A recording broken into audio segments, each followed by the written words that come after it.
to another Munkeh's Motors test ride video. Today we are test riding the Suzuki GSX-S1000F. So this is their big new 1000cc kind of laid back sports bike. It is rather fetching in black and red. I know the looks of this bike are quite controversial, but the front end is growing on me the longer I'm looking at it. I don't know any of the specs about this bike. They are on screen now. This is kind of an impromptu test ride. I was just riding past the Suzuki dealer, saw they had this in the forecourt and just said, can I have a go? And he was like, sure. So here we are. But on my short ride, I can tell you it seems to have lots of power, lots of torque, and the seat height feels a bit higher than my 800mm Honda Hornet. But yeah, enough jibber jabber. Let's show you the dash. So you turn her on, wait for it to warm up. And unlike other Suzukis and any other bike I've ever ridden, all you do now is gently flick this starter and it comes to life. That is just magic. I love that so much. It's just that small, simple thing of not having to hold in the button. You just give it a flick and it barks into life. And I have to say, this stock exhaust sounds rather nice. But enough of this jibber jabber. Let's get on the road. So low speed handling, it's very nice and stable when you're slipping the clutch in first. This is all feet up, just cruising along at 3 miles an hour. No issues there. The gear lever has a very short travel between first and second, which feels quite nice. So having just made my way across town in quite heavy traffic, I can say that this is perfectly capable of being ridden around in town. It's very easy, mostly first, second gear. I wasn't cruising around in third or fourth like you can on some of the lazier kind of big bikes like a CBF 1000 for example. It's not as calm and relaxed as that, but that is a very good thing. This engine it's exciting me, and so far I've only ridden around town, so I'm heading out onto some faster roads, and I think this is going to be special.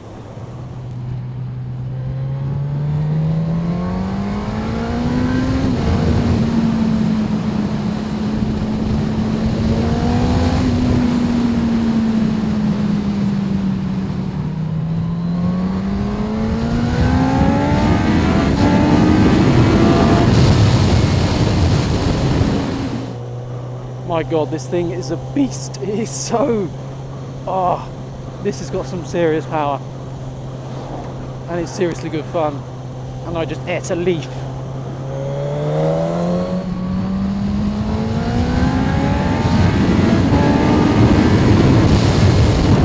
Bloody hell, even the wing mirrors can't take the power.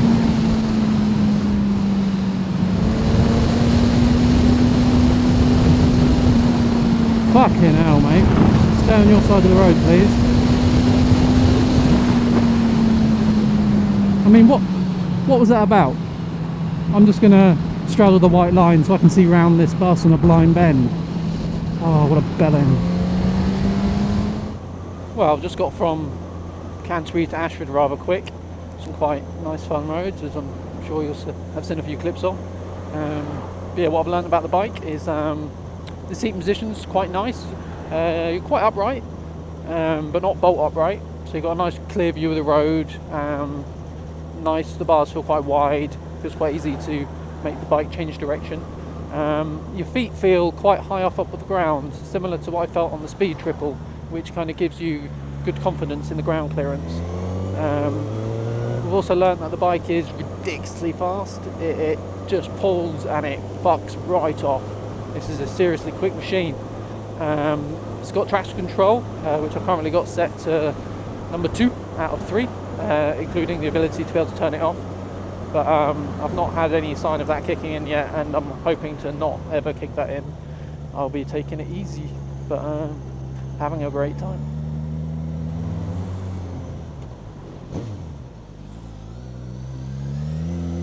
Not too wide.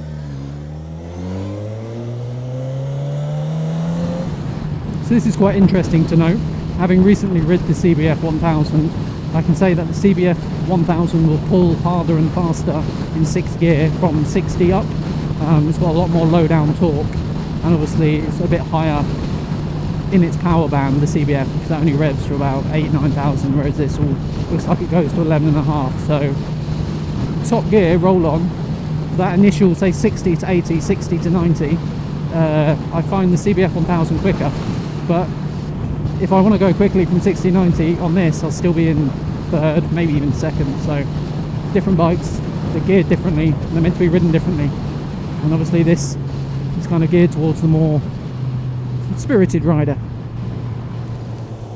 I have to say the stock exhaust sounds really nice. It's quite deep and throaty compared to say the stock Honda Fireblade exhaust, which is surprisingly quiet and tame. This does kind of have a bit of an angry bark to it.